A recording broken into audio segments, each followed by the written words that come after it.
we were just talking before you guys come in about the importance of progression. So what I've given you there is that sheet. Every age group that you work with has different approaches, but the content tends to be the same. You just need to make it a bit more challenging for the age group you've got. So one of the things that you have to do as a program, so I'll speak to you guys as a program more than a club, because you want your school age groups to sort of develop over time where you make your life easier. And it doesn't matter how many times I run a coaching course, I say this to associations, say it to schools, is you have to have progression from the lowest age group through to the older age group. But the only way you really get it is if you all know what your responsibility is at the age group you're allocated. And you've got to stick to the program. So buy in before you stand out is what we say if you're a player. But as a coach, you have to buy in as well to get everyone on the same page. So what that means is that list there, it's a relatively exhausted list, but it's actually not everything.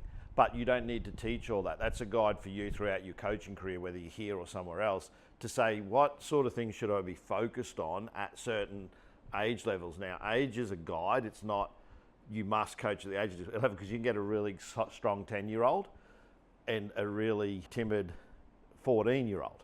You've got to look at the athletes you're working with to say, you know, what are their abilities, capabilities, what are their traits, like how do I motivate someone who's timid or, you know, a bit standoffish, or how do I coach someone who's competitive? So that's a guide. So it's something you've got to look at. You've got to teach footwork, but how you teach it to an 8-year-old or 9-year-old is going to be different to an 18-year-old, but they still have to do it. The other advantage is if you know that you're responsible for working on footwork fundamentals, for example, with a young age group, the reason that becomes important is because when the next person is working in an age group, they can look at the matrix and say, this is what I should be working on with the next age group, which basically means if you're doing the 10-year-olds and you're doing the 12-year-olds, you'll know that what he taught, you don't have to revisit what he necessarily taught. And that's where it falls down, is each season you get a team and you don't know what they know, because you don't know what the previous coach knew. So as a program, you've got to try and develop a system. Morning. I was here on time. So you've got to develop a system. We're almost finished, so. So you've got to develop a system, and it's not that, by the way. That's a matrix that will help you guide what you think's important as a program. So as a school or a club, you take the things that you think are most important from there and just develop your own. So one of the schools I'm at, St. Pat's, I was talking to Ben about earlier, they have different program for, like they're blocked at 5s and 6s, 7s, 8s, 9s, 10s, 11, 12s. They're guides that the coaches use, but they all know what's been taught.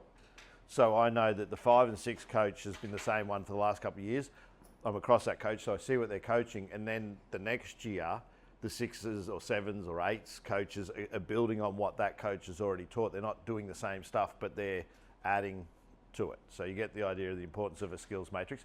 So that sort of comes from top down, so possibly you, or if you have someone a bit more knowledgeable in your basketball community, someone like myself who's got 35 years experience or whatever, and you know that you can call on them to come and do the sort of role I described in your community, because I think that would benefit you to have someone on board as well, because otherwise it just falls on you.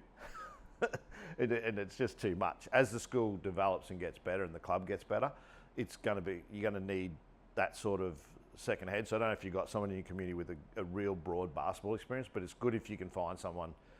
That's my thoughts as well. Yeah. All right. So this is what we're trying to cover today. We'll talk about BQ styles of play, communicating with athletes, running, blah, blah, blah. You can sort of see it. We'll just be going through it today. Does that make sense? BQ want to expose kids to state content so that when they arrive at a state program, they have the best opportunity to make a state team. And I've been across state development, state selections for years, and I can tell you what the parents think are happening is not happening. We have rigorous processes of writing and recording for every athlete. Different coaches look at different groups of athletes. There's a process when we're doing state selections, because the kids that often make the teams have been exposed to the content they need, so they hit the ground running with the state. So this is one of the things that they encourage coaches at the club level to be exposing their kids to is their styles of play. So any thoughts on what a style of play might be? Just having a look at this, just read the first 3 words, and any thoughts of what they might think a style of play actually is, what it means? Yeah?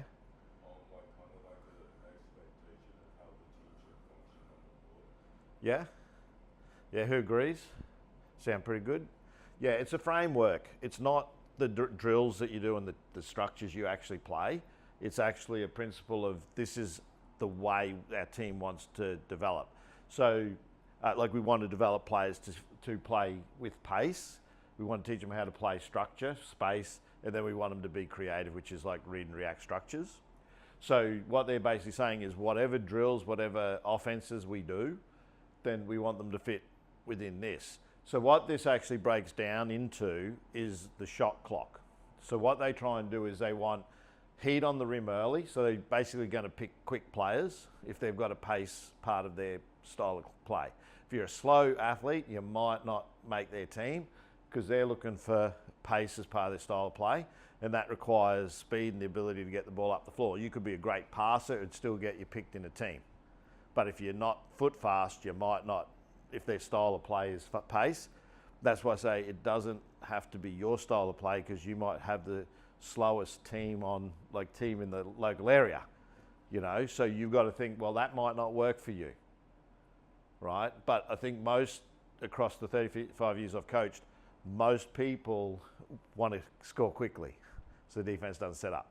So that's pace, they want that. Space is basically getting out of each other's way, but running a little bit of structure, all right? So that's your offenses. So sort of play some structured basketball, and then create dying seconds of a shot clock, pick and roll actions, penetration, where you get to make more, because the time's running out, you can't be running plays, right? So that's their offensive style of play. BQ have developed that from Lemanis when he was at the AIS, the Australian men's team. They used to call it pace, poise, penetration. That was Lemanis's pace, poise, penetration, but it's still similar. Pace, poise is structure, penetration is get to the rim or kick out threes is what they were looking at. So you might come up with your own style of play for the school. And then what you do is you develop a framework around it. But if you're wanting to make a state team, or you want your kids to make a state team, then you might adopt this and not reinvent the wheel. In the same way as they have an offensive style of play, there's a defensive style of play. So how do you want to play defensively? So there's his D-trans, contain, disrupt, and box out. This is an important thing. We have a lot of what they call mental gaps in the game.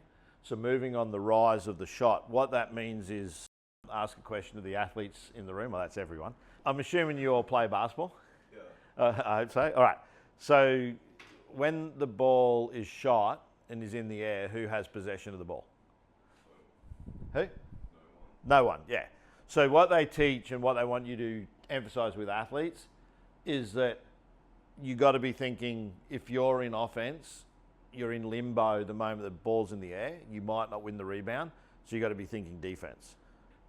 For them, defensive transition, starts on the rise of the shot. So as someone shoots and lets the ball fly, now they're already thinking about where we got to be on defense. They want to reduce the mental gap to prevent, knowing that a lot of people are playing with pace, they've got to be ready, because you don't have time to stop and think.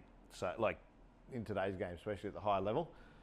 So contain, they say keep the ball in front, chest blows, wall up. So those terms there, keep the ball in front is staying, if you're defending the ball, it's basically staying in front of the man with the ball or girl with the ball. Chest blows is to make them go through you. So that's a strategy of taking a hit on the chest and then bouncing back, and call it gap and regap. We'll talk about that downstairs. Disrupt, and this is important, varies depending on other team strength. You know, this is your scouting component. Like, how are you going to disrupt the other team? If they're a fast team, how do you disrupt it? If they're a slow or they've got pick and roll actions, how are you going to take them out of that? I'll give you an example actually. 2014, I coached Northside Wizards men's SBL. A lot of the guys I'd coached as juniors wanted me to coach the team, and I didn't have any interest in it. And we went to the grand final. that year, my first year in. We lost in double overtime to some pretty good players, but I took an interest in them playing to see the league, and then I watched the video and noticed that about 5 out of the 7 teams in the league all started their offense with an on ball. And all I realised is I just had to take 5 out of 7 teams out of the on ball, out of their offense, assuming they were going to run what they did the previous season. And that got me to a grand final because I knew that I know my teams, they never get to the second option in an offense. So if I can take them out of the first option, they're not going to have an offense. So my whole strategy was knowing what the other team was doing offensively and shutting that down, taking them out of that early. And they didn't have an answer for it. Most teams just, they couldn't do it. So disrupting and knowing what the other teams do and do well and taking them out of that is often enough defensively. The last one's box out. It's obvious, like win the rebound, right? So I stole a style of play. That one, even though it's a state one, it's not one that I necessarily do. I broke mine down into 3. But my style of play is the 3 C's, which I stole from a guy named Gordy McLeod, who used to coach at the Illawarra Hawks and then for Cairns. And it's the 3 C's. And basically what it is contain, contest, and control. So contain for me is that staying in front of the ball, taking it to the side, being ready on the rise of the shot. So I put it into these sort of into one. Contain. Contest for me isn't about the disruption so much as about every shot must be contested. So Lemanis, when he was at the AIS, and they did a review of the analytics of one of the world championships of all teams. They couldn't work out why other teams were shooting at a higher percentage than Australia and why we weren't doing as well as other teams. What they found is that when someone puts a hand up for a medium to high contest, it increases the chance that the person that they're guarding will miss by 70%.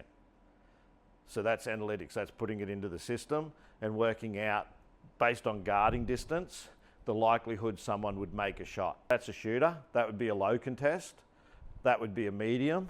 That would be a high. Whole concept of contesting, any team now that I have is a must-have. There's no excuse for not carrying a hand. It's not a hard skill to have when you're on the guy shooting the ball. So for me, it's like hold a hand up. Even if you're short, you can hold it up towards their eyes so they can get a good look at the hoop. And you again win games just on that. Like you will, because kids, if they're not practicing shooting with a hand in their face, they're going to struggle shooting with a hand in their face.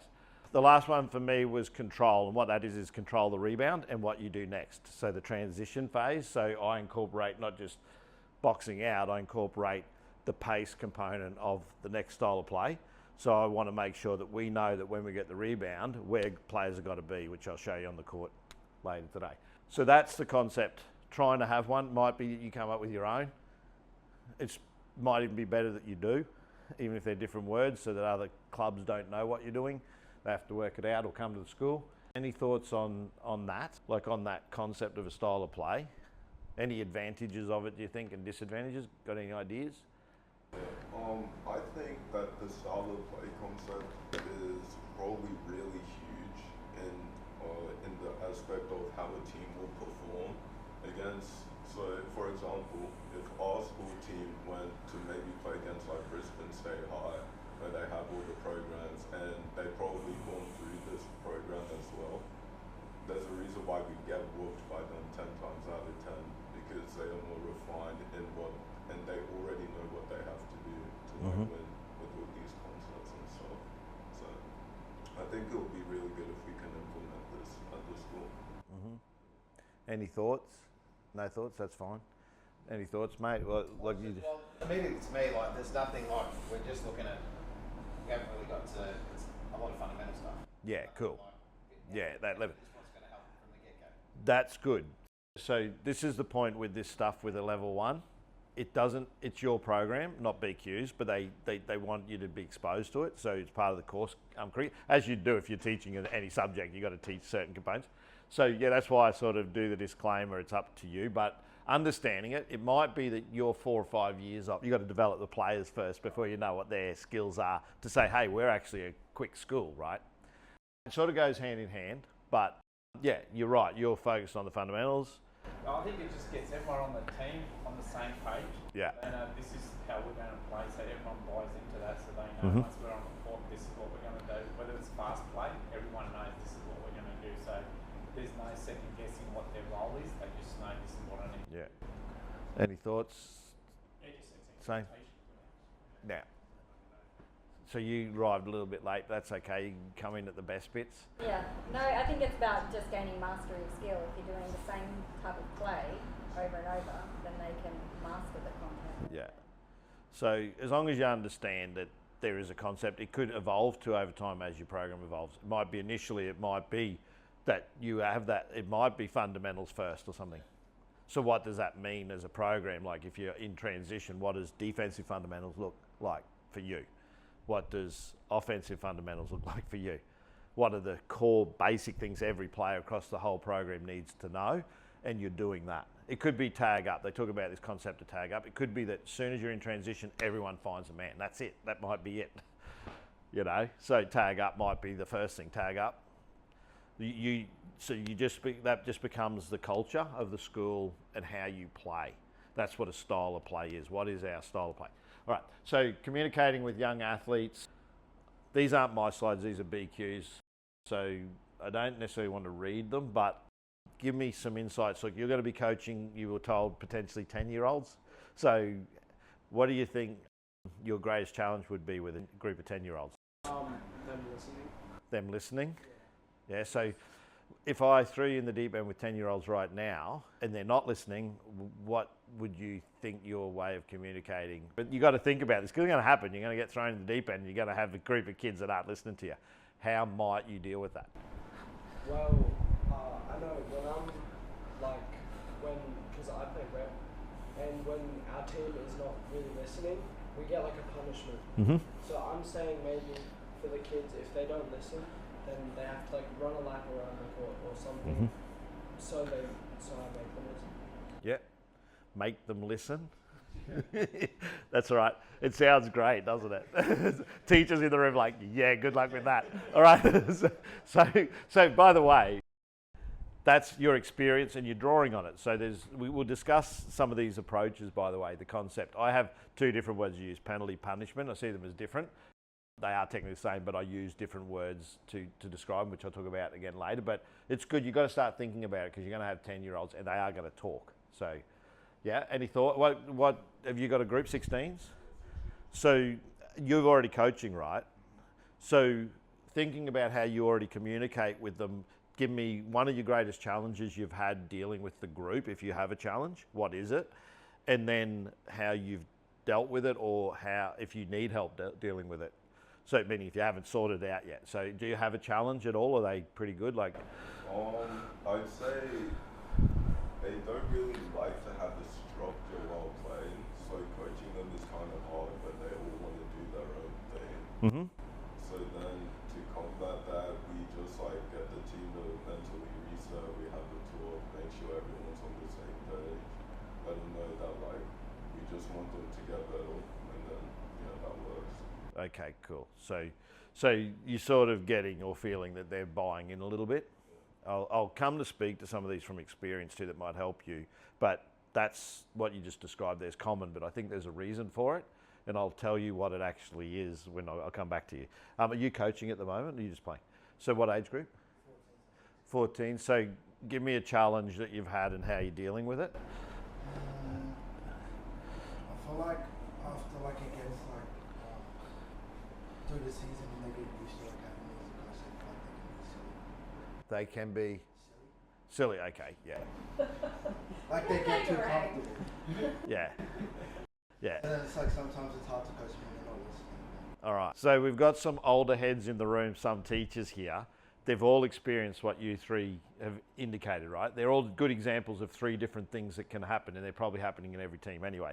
So I'm going to go to the flip side. I want you to speak to one of these guys, these coaches, to your experience with their experience and how you might deal with it. Well, with listening, one is you have to get their attention. So I'll go to the under 10s one. And you have to make sure that you're on their level. So don't speak down at them.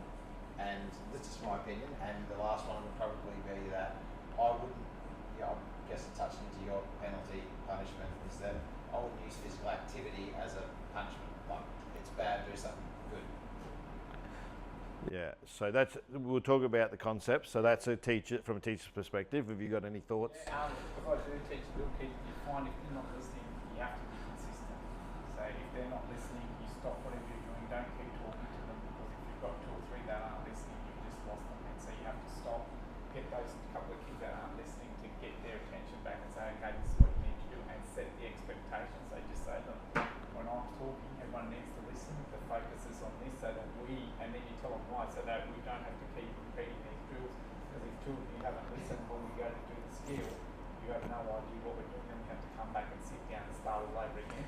And they kind of understand that, because most times they want to be out there with the basketball actually doing the drills rather than sitting and listening to you talk the whole time. So if you can develop that, we've just got to be consistent and have your expectations, and they need to meet that for you every time. And the same goes for the boys over here, saying that, you know, when they kind of lose them, that's what you got to do, sit them down and then go over what you're trying to do and achieve, but just be consistent with it. Yeah. Do you want to speak to one of the other boys? Have you got any thoughts? Yeah, probably Regal's one he brought up about the kids almost losing respect. Like, it's good to have a bit of fun with them sometimes. Maybe leave that right to the end of the training session where you might get involved. But when you're coaching, what you want to do is you're the one in charge. So you've got to have consistency. You've got to be able to explain what you're doing and why you're doing it. So also might help Dave out with kids wanting to be very individual. This is our focus. This is what we want to do. This is why we're doing it. And practice at a training. Yeah. You need to be practicing at a training. You're not just expecting it to happen at the game. Any thoughts on any other two? I don't want to focus on you because you got a lot of feedback, but have you got any thoughts, or you're happy with the punishment penalty thing? To me, a punishment for me is at the higher level of an extreme. A penalty is something I put in place to teach my athletes to be competitive. So I have winners and losers, and penalty for the loser. So I like to give push-ups, star jump. If it's young players, star jumps is enough. It's a bit of fitness. How long do you get them for a training session? An hour, right? So if you're running all the time because they're messing around, they're not getting any basketball, they're getting running. And sometimes it falls on you because you might not have the experience to deal with it, that you end up running more than you're actually teaching fundamentals. That's the challenge as a new coach, because you don't have the repertoire of stuff to give them, to show them, to keep them engaged. So the reason they're often talking is because it's either the same, and I'm not having to go at you, it's what it is. It's like as you get more knowledgeable, it'll happen less and less. It's because you haven't built necessarily all the drills you need to keep them engaged and to keep them changing, to keep their attention, keep their interest. It's no different to watching like a YouTube video where you got to keep interest, or you're just going to back out. So you're the YouTube video for that hour, right? You're that screen time, that you're now their screen time. So if you're boring, not you, but your content, what you're giving them to do, you're going to lose them. You're going to lose them, right? BBI, but I did a level 1 for them last year. Their head of sport asked me, which I've not heard before, but I'll share it with you. They call it the 3 L's, which is less lines, less lectures, less laps. They want their sessions to have less guys standing around without a ball or just in lines. They want less lectures. So we often, when kids are playing up, we spend 15 minutes telling them that they're bad, and we've just killed 15 of an hour's training session. Now you're running 2 laps of the court. Now we just killed another 10 seconds doing fitness that they can do in their own time. So it's not necessarily the best use of your time from a coaching development point of view. Yeah, it might get them busy and might make them think twice about talking, but they might find running more exciting than what you're doing anyway. Less lines, less having them stand around. Less lectures, less laps. That's their goal. There are going to be times you're going to be in lines. There are going to be times you have to talk to them.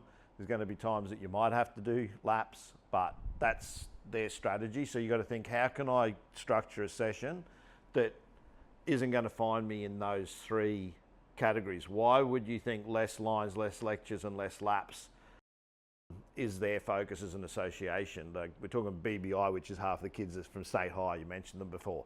So why would we be saying we don't want those? Yeah? More time to do more productive things. Yeah, basketball, right? So that's what we gravitate to when we can't manage our kids. But that's not basketball. That's just kids. That's just management. Now, here's something I want you guys to learn from. These guys have the answers to the problem that you have. They're teachers. they've seen it before, they've done it before, they've probably worked it out. They still will have the kid talk and they'll still have the same challenges, but they've fine-tuned it, that they've sort of worked it out where they know how to deal with it. So don't, being young, feel it's just on your shoulders when they're building a program. You could go to any one of these individuals here and speak to them like they just spoke to you and said, hey, I'm having a problem with my group. This is what's happening. Have you actually, with those issues that do come, and they, by the way, they have them too. They're already having them. They're just probably dealing with them a little better. But have you spoken to these guys yet about these problems? You haven't coached yet, so you're all right. Yeah, you have? Good. Yeah. And you should, because there's a lot of experience that comes, and it might not, you might go and speak to all three, right? So take the opportunity to learn, particularly from teachers who are dealing with kids. Yeah, no, got enough time. All right. So children respond as well to the way you approach them is different. I am old school and hands-on, and I've had to learn to be hands-off. So, you know, I'm a manhandle a kid and move their leg here, or, you know, it's just what I was doing 35 years ago. And like I had one kid a couple of years ago, he's back in my academy program now, but I'd try and grab his shoulders and he's like, you know, he's like I'm wrestling him, and it was just because he doesn't want to be touched, and I didn't ask for permission. So, and you got to think like that. It's like, I just tried to shift his shoulders in a way. So no, don't go here. He's like this. I'm like, oh, okay. You know, can't, you know, where there's another guy, I can grab his foot and say, you need to be here, and he's fine with it. So the problem is we are taught today not to manhandle kids, but it's a challenge when you're trying to show them. And it's like, move your thing, but they respond differently. Some are going to be okay with you showing them, moving them. Ask permission to coach. That's probably the point. Say, hey, I'm going to move your leg here. Are you okay with that? They might say no, but at least you give them an opportunity. If you feel you need to do that, some you don't. Language and communication appropriate at all times. That's common sense. It should have been like that years ago. Like as in, we shouldn't have to say that, but there are different types of coaches. There's often three styles of coaching. They talk about democratic, laissez-faire, and authoritarian. Democratic style tends to be everyone's included in the decision. Like, so you might get your kids involved, you know, what do you want to do? You want to do laps? You want to do this? And let them make the decision. Authoritarians, like probably where this language can get, some of them can be like quite rough with kids, and they just say, do it my way or that's it. What are you looking at Mr. Boswell for? He's like, look straight. Yeah, so my way or the highway. And by the way, none of these are wrong, but my way or the highway works. I've seen parents gravitate to coaches that have a my way or the highway approach. Why? Because they are focused on winning and they think that guy's going to get them the most success. And that could be the worst person on the planet, screaming and shouting at their kids, telling them they're the worst player on the world. You know, why would you do that? Which gives them no value. But they some of them get results and some parents gravitate to them. But be aware that the world's sort of changed. We don't see the authoritarian style as much anymore. The other one is the one that you're probably falling into when I hear where the kids don't seem to be respecting you. Often that occurs when you're close to the age group, like your age is close to the age group you're coaching, and they see you as a friend, not a coach. That's how you present yourself, that you want to be their friend maybe. You're a friendly person, so they're going to take advantage potentially of you if you're in that, and they often refer to that as a laissez-faire coach, or a guy that's laid back and relaxed. If you know that you are that, and it might not be intentional, but if you're seen as that approach, it's setting a boundary that says, I'm a coach here, I'm a friend here, if that makes sense. Right now, I'm your coach, we need to be doing X. We'll talk about it, like if they're finding them being silly. Now, all these things that were mentioned earlier, I just mentioned, I have at my private academy a statement of standards. I implemented it. It's one of the schools I work with, which is Northlake State Secondary, which is a school of excellence in basketball, which I mentioned earlier. They also have a statement of standards. What the statement of standards is every athlete in my program signs the statement of standards. They sign it, not their parents, and it basically says what we accept as good behaviour, more or less. Ours is around team, that we pick each other up when we're down. We don't use derogatory comments to, blah, blah, blah, whatever it is. But we have about 10, and you can implement your own. But the idea is like, we don't talk when coaches are talking. That might be a standard that you have. and every kid gets it, and then you just call them out on it. With my standards, they're not so much about you don't talk when a coach talks. We talk about having an honest conversation. When we have a conversation, we look each other in the eye. Something like that, right? Stolen from two places. I did a foster care course years ago, and the government has statement of standards, like the government has statement of standards. And I'm like, why don't we just have these like everywhere? And then I found out Coach K with the American team, him and LeBron locked horns one day, and he said, this is unacceptable. LeBron would not look him in the eye. That's why one of them's look him in the eye, is because some kids won't.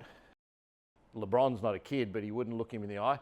So he said, this is unacceptable. So they got the whole group in and they created a statement of standards. And I basically say, if the best in the world can have a statement of standards, I can too.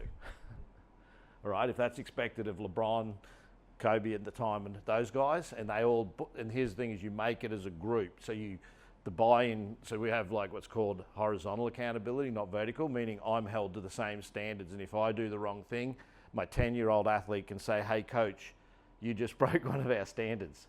So sort of puts not a pecking order, but as a group, this is what we are, about building culture. I think most of you guys probably do the last one, communication, two-way street, listening to your players. They're going to give you feedback. Don't be afraid to ask your players what. I know they're young and they might be afraid to answer, but ask them like, why do you guys muck around all the time? They might give you the answer to the problem. It might be, oh, we're bored. You know, how do you make your training sessions more exciting? We'll talk about that later. So these are things for you to look at, like have a plan. We talked, Ben and I at the start, biggest problem I see with coaches that I take through any course, if I take this course now, like at another association, I won't say you guys because I know you're not going to do this, but I'll go out, say, and watch a couple of teams train. Just, I don't have to, but occasionally if I'm a local association, I might sit and watch some of the coaches that I actually had. And what I see is they don't plan. There is no plan.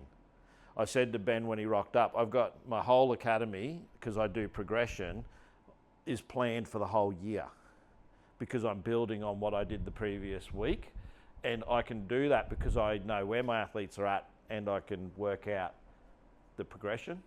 So knowing and having a plan helps you not only have a plan, but it helps you think about what you need to talk about, what you need to focus on, what you want to say. So positive versus negative, and they call it instructive versus constructive. So they sort of change the words from being constructive criticism. It's being instructive. Make sure there's a teaching going on when you're giving feedback.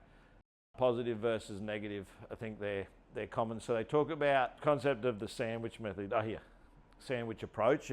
Teachers probably are familiar with it. Are you guys familiar with the sandwich approach to feedback for athletes? Are you guys familiar with it? You are. Yeah, are you familiar with the sandwich? So you can see it here. We call it the sandwich approach, but you lead with a positive. You give them the instruction. We used to say give them a criticism or constructive feedback. Instructional feedback is what you want to give them that's going to help move them forward, and leave them on the positive. The negative part is here if it's negative at all, but they're basically saying avoid being negative. So what it would basically mean is say you do a layup and your intensity is good. I might say, great intensity, so that's leading with a positive. Great intensity, I love that you did the intensity, but you're looking forward and you need to look up. That would be the instruction. I need you to look up for me, but keep up that intensity. I love the intensity. So what you're doing is you're packaging something that they need to do in the middle of two positives. So you're leaving them on a positive. They're feeling good about themselves. And here's something I've learned, particularly at a younger age, is what gets praised gets repeated. At the young age, they want to be coach pleasers, so they want to do the best by you. So when you reward them, we're very quick to tell people what they're not good at. But when we tell them what they're good at, they start to want to feel that more. They start to say, oh, this feels good because I'm getting recognised for what I'm doing well, as opposed to being called out for what I'm not doing well. So the power of this, if nothing else, it's a teaching method that's been applied across every teacher. Like it helps. It will help you deal with your kids because they're not going to feel like you're picking on them, and some will. And some of the kids who are the ones that talk all the time will feel picked on. But here's the problem: is they're only ever going to get told, like, you know, not to do the whatever it is that's supposedly bad, and they're very rarely going to hear the positive praise. But you'll find if you start to praise them on the things they do well, you'll probably find you'll see more of that. Does it make sense? So from a teaching point of view, that for me is the biggest takeaway out of this whole screen, is that having that approach to your communication. So who of you guys has used that method without realizing it? Is that how you do it? Yeah? Do you do it like that? Do you sort of think you give them a positive and a negative and a positive, or We like a positive and construction. not that finish on the positive? Yeah, and you haven't coached yet, right? So something to think about, all right? Watch what other coaches do as well, all right? See how other coaches are approaching how they're dealing with their kids. It'll help you fast track you having to deal with them. Oh, teachable moments. This is important. I see this happen a lot. Take the opportunity when you see something on court that's teachable, good or bad, so don't just pick bad moments, but particularly at a young age, teach your kids to freeze and stop and hold where they are, and don't let them continue to walk after you said freeze. If you see the opportunity to teach something in the moment, take that opportunity, because it's hard to have them all moving around doing something, then bring them together and say, oh, by the way, when so-and-so moved to here, moved to there, blah, blah, blah. They're not going to be able to see or visualize that. So teachable moments, or it might be that someone did something really well and ask them to do it again and use that as an example. And you can do it as well if something's incorrect, but don't target a kid. It might be that you, for example, yesterday I'm doing basic leads, so he leads in and out, but as he leads, he's turned his back to the ball. Ball gets passed, of course, goes out of bounds. So I demonstrated to the whole group, and I said, when you lead in, see the ball, chest faces the ball as you cut. Don't turn your back, see the ball, because it's the longest path. Like you come out here, that's longer than going that way. So teachable moment. Don't miss those moments when you see them, because that's when you have to show them the why we're doing it this way. Good luck with 10-year-olds, by the way. Trying to terrify you. No, you'll be good with them, mate. You work it out. I'm very receptive to when they're bored. Even if I'm trying to teach something, I'll just change the drill. Once I see the boredom start to kick in, I just change it. They're 10 years old. They're going to play for 20 years. You get plenty of time over a course of time to focus on that thing. The worst thing you can do is double down and focus on what they're already bored with, in my opinion, as 10-year-olds. All right, so look at, if you're losing them, then you need to change. When you change something, you're going to get a change of state. You're going to actually change their experience, and then they'll get bored with that. That's that retention I talk about, the attention and retention. You got to change the experience again. All right, makes sense? So don't be afraid to go, like my drills are about 5 minutes to 10 minutes, depending on what you're teaching. And regardless of where they're at, because it's a long game, not a short game, I just stop the drill and I move on. The only time I might not do that is if it's structure, like offense, defense, and we're teaching a structure, like how to run baseline, sideline plays. I will allocate in a training session plan 20 minutes for that, or 15 minutes. But I'll do breakdowns of it as well. So we'll get the big structure, then I'll do breakdowns of offense or defense, like where we do drills that are sort of part of the bigger picture, so that then over time it comes together. So look at how your athletes are responding, because that might be all you need, and you can do that. You can observe when they're bored, and that's when they're getting silly, right? When they're not listening, they're cues to you to change it up. They're just talking about things not to do. Sarcasm, obviously. I have a habit with that, by the way. Like I'm not preaching the gospel here, but I say some silly things. One of my favourites is, I'll be you, only better looking, when I... So some kids take that okay. I think it's funny, but I did it the other day and the kid's like, what? And then I did to another kid and looked at him and said, see, everyone, as I say it to everyone, don't fret. Like, I'm ugly, I don't care. But it's just trying to be silly with them. But sometimes some kids receive it differently. Passing, shoot it, dribble, throw it to him. From the sidelines, we have this habit of coaching on the sideline and telling people what to do. Some of us, I know I have done it and I can do it. I played the game, makes it even worse. But just be aware that if you're doing that, you're taking away your players' ability to think for themselves. And if they make a mistake or they pass the ball and it's not what you said to do, they're gonna second guess themselves all the time. That's the downside to it. The only one I tend to say is when a player is open and I know that they can shoot it, I tell them to shoot it. But I do that when I do, I very rarely do all that, but I do tell them to shoot it. That's the one I'm always telling them to shoot it. Reason being is because for me an open shot's a good shot if it's within a range you can make, and a lot of guys are the option, but they won't shoot the ball. Meaning it's there, they don't know when it's their time to shoot. So one of the things we have to teach them is shot selection and when it's your time to shoot. So I will, if they're wide open, like if they're not a three-point shooter, I'm not going to shout shoot it, but I will always shout shoot it to a player that should be shooting it and they're open. Because I know that not all my players, some guys won't have a problem with that, but some of them will they just won't shoot it. And how do they get better at shooting if they don't? So that's one that I actually do and have said. I probably at a young age, like I did that with a guy yesterday who's timid, I said, dribble, this is a place to make mistakes at academy. I said, dribble, like he's new. I said, they're playing scrimmaging and he just grabs it and he's like, yeah, he just wants to pass it. And no one's on him. I said, man, don't be afraid to put the ball on the floor. If you make a mistake, this is a place to make a mistake.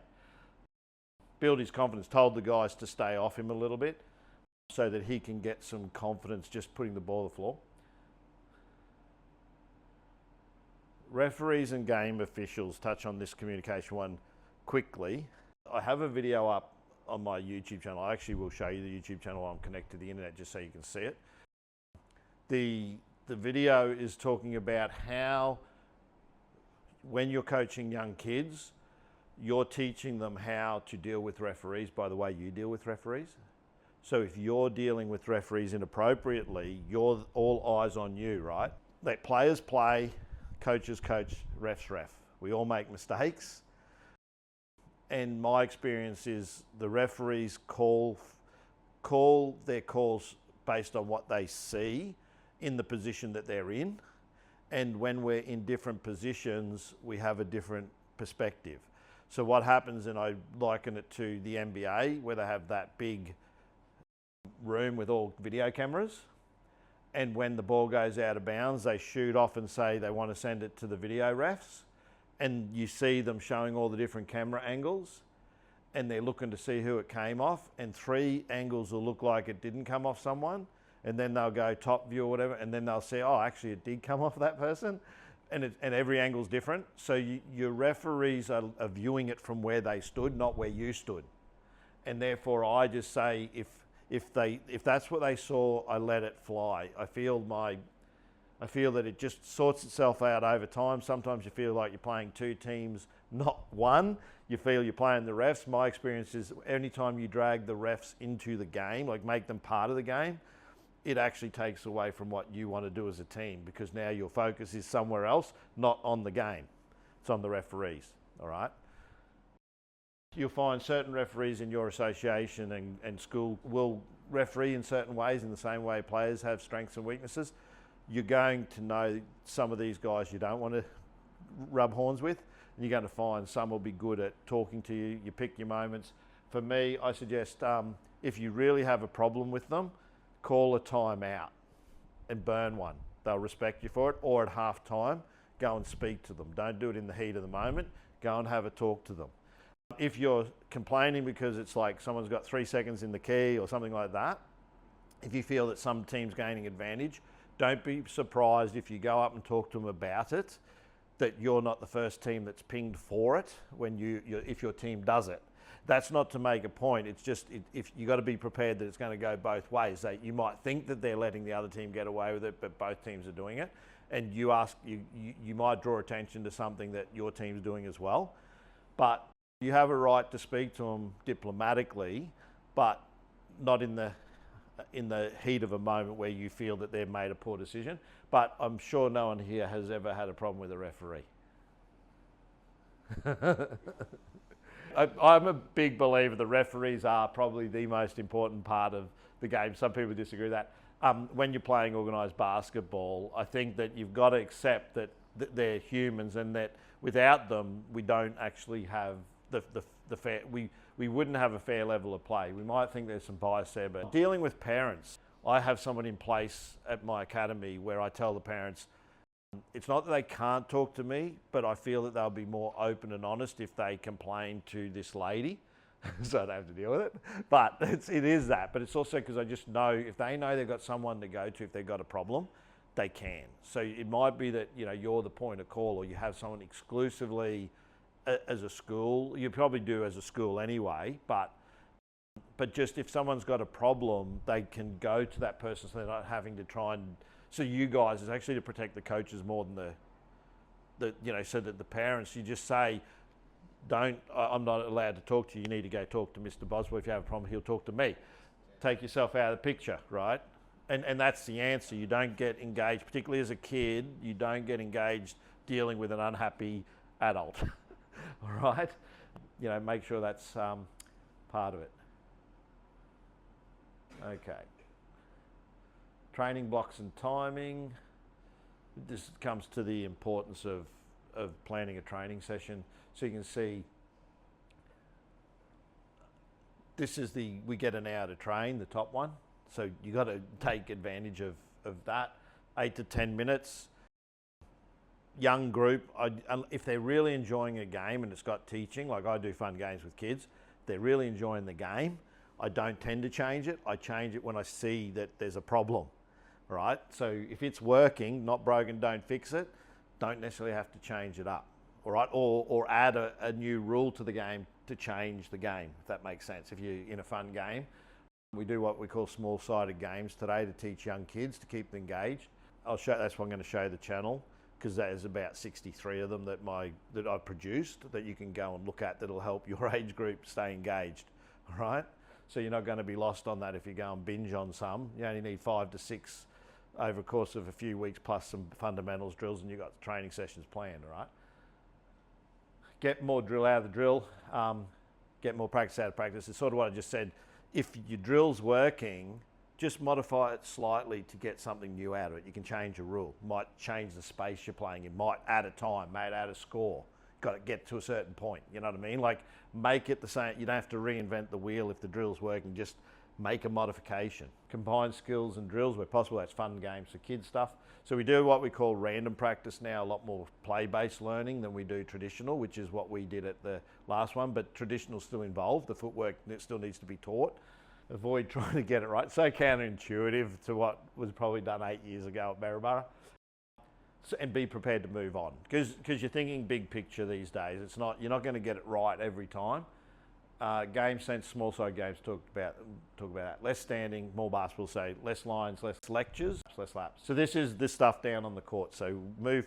I'm just going to check. We've got individual offense. We'll just go quick overview. Bit of RAS going on here, just so you know it's coming. Shooting, some 1v1 stuff. That's shooting still. Teaching points. Offense, I'll just show you spacing. I'll just show you basic, they call it quadrants. We'll look at quadrants.